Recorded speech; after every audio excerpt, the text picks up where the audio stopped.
Remember Screenshot2Code? Well, that was an innovative front-end development tool that would fully code it out with the help of GPT-4 Vision. Now, today I bring forth a new innovative tool called Design2Code. This is the ultimate web designing tool that is utilizing multimodal large language models, and it can potentially convert visual designs into code implementations directly.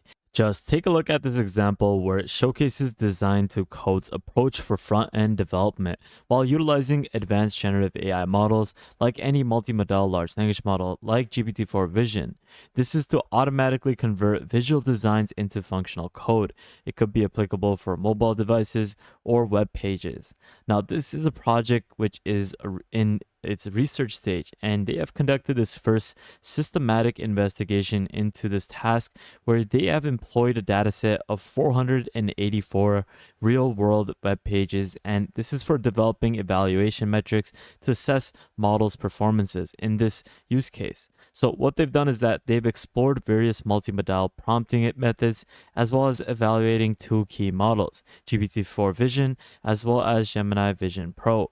And in my opinion, they should now research with Claude 3 as they have a pretty good, nice new vision model.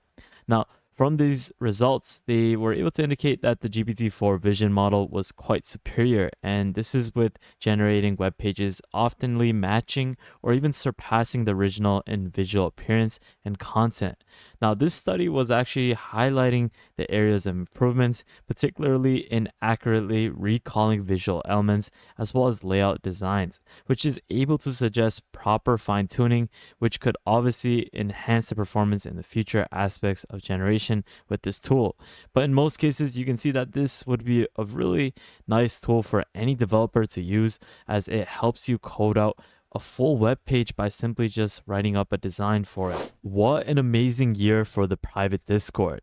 For simply being a Patreon, we offered 9 paid subscriptions completely for free since the start of this year, which only has been 2 months. These plans add up to $700 and more if you are to individually purchase them.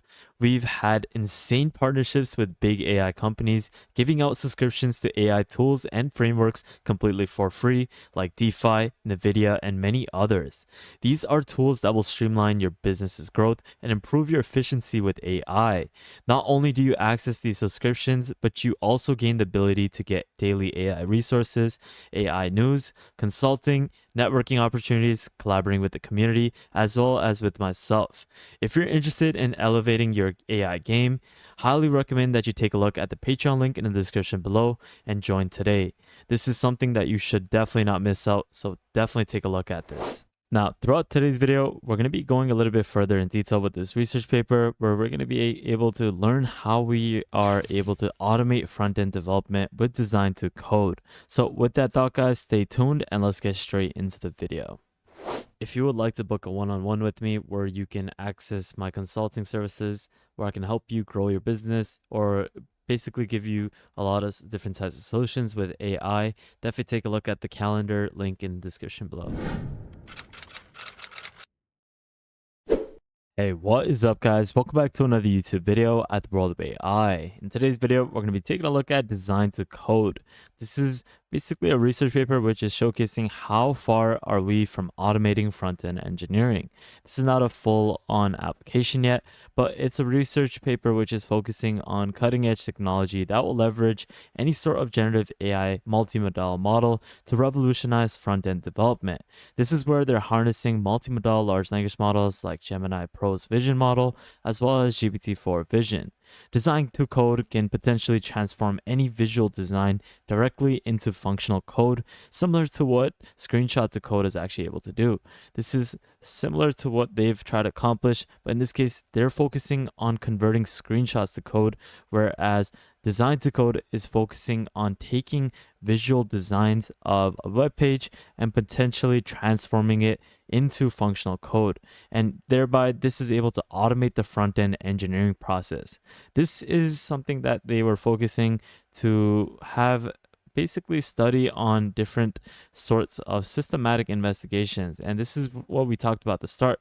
They focused on curating a benchmark of 484 real world web pages. And they developed this evaluation metric to try to get some sort of idea as to which multimodal large language model is best at generating code as well as accurately rendering these web pages. And they were able to find that GPT-4 Vision was the best in this case, and it was a top performing model, and it indicated that it's able to generate the web pages quite oftenly that matches the original visual appearance as well as the content.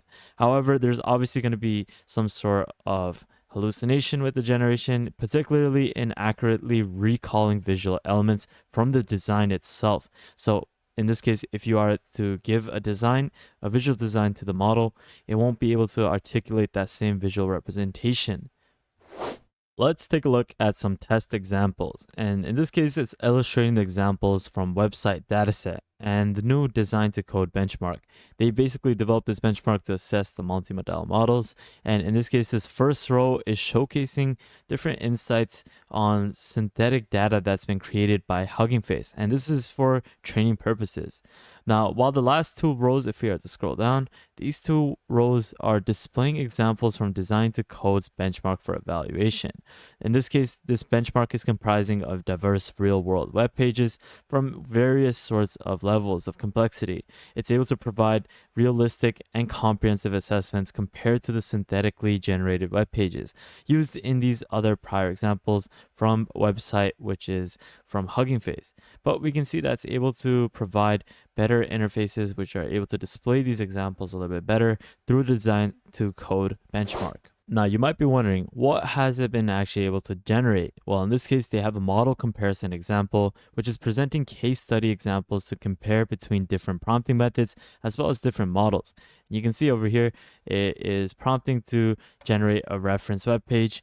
They're utilizing GPT-4 Vision for direct prompting, text augmented prompting, and so many other use cases. This is basically focusing on self-revision, which can either add missing text or fix layout errors, and this results into significant improvements. And you can see this with these examples over here.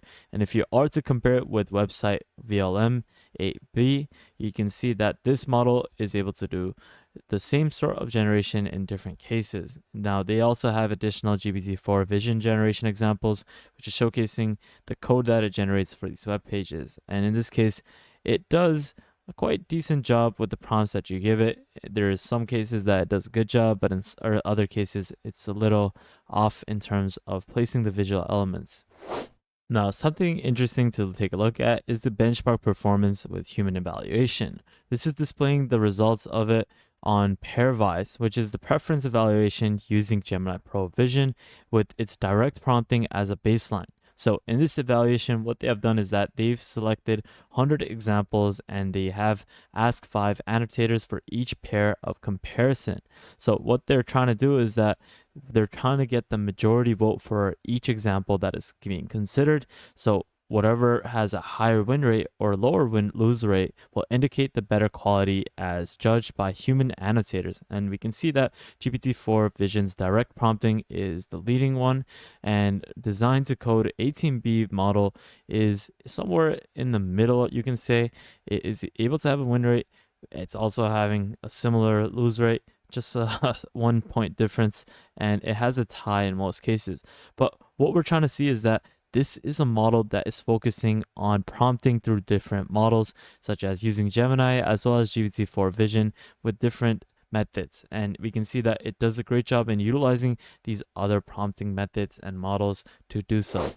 Now, after delving a little bit deeper into this research paper, I've been able to see that they have been focusing on proposing new multimodal prompting methods that can improve over direct prompting baseline with their generation. And in this case, they're able to take visual elements and execute it towards code. And in this case, they've worked on few proposed multimodal prompting methods. You can see that they focus on text augmented prompting, which is a complete visual input with extracted text elements. And this is from the web page that you infuse, and it reduces the load on optimal character recognition.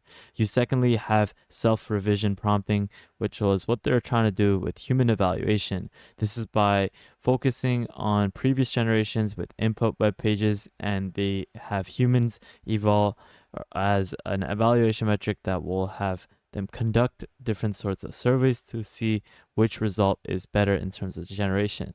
And they have a couple others, such as assemble prompting, you have adaptive prompting, as well as contextual prompting. These are different methods that they've been trying to infuse into different large language models. And clearly, we're getting to a point where it's able to slowly but surely focus on prompting up different sorts of designs towards code. And in this case, they have done a great job in eliminating that gap where you're now slowly but surely able to get closer at automating front end engineering. Now, there's a lot more information, so if you're interested, take a look at the research paper, their blog posts, and you can actually access their code. So if you're interested in that, I'll leave a link to all of this in the description below. But with that thought, guys, thank you guys so much for watching. Have an amazing day. Spread positivity. Make sure you check out the Patreon page if you want to access our private Discord. This is a great way for you to stay up to date with the latest AI news. Follow us on Twitter if you haven't already, so you can stay up to date with whatever is happening in the AI world. And lastly, subscribe, turn on the notification bell, like this video, and check out our previous videos so you can stay up to date with whatever is happening. So with that thought, guys, thank you guys so much for watching. Have an amazing day. Spread positivity. I'll see you guys fairly shortly. Peace out, fellas.